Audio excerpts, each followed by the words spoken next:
I've been getting a lot of questions about the track, what it's made of and that sort of thing. So I thought I'd explain it. This is just a 2x4 cut 7 inches wide. And then I drilled 2 holes in here. I made a fixture to get the holes consistently located because the location of that is really critical. Drilled 2 holes on each end, and then this is a piece of 2x3 cut at 15-degree angles, and then glued and screwed on, and we sanded the edges so that they won't catch the tire. You know, the tire runs here in the center, so this keeps the track centered on the tire. And then this also had to be sanded so there's no sharp edges here, because the outer edge is actually important too. Because when it's coming around on the drive sprocket, that outer edge has to be smooth so that it rides along the tooth to center in the sprocket. So both of those dimensions and edges got to be smooth. And then on the bottom, this is a piece of plastic. I had one plastic landscaping post, 4x4 by 8 foot.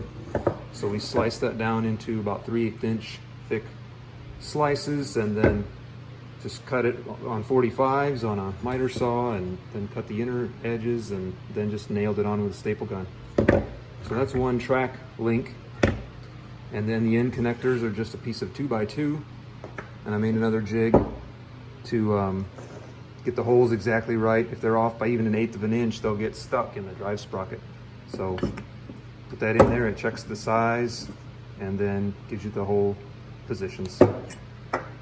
And then just a couple lag bolts, 3-inch long 1/4 inch lag bolts to attach the 2 end connectors.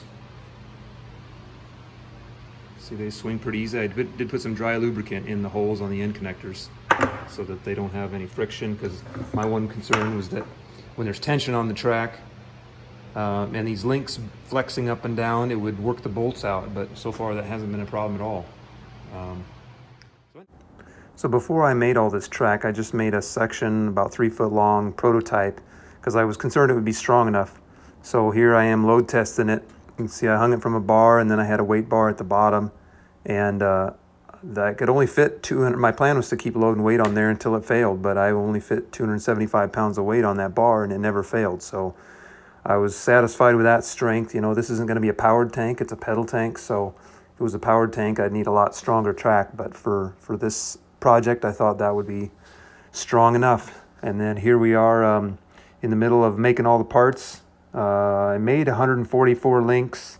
I think there's 132 links on the track, so I'd have some spares. So overall, we had to drill about 1,700 holes to make all the track, but got it done in a couple days with some help from my nephews and sons.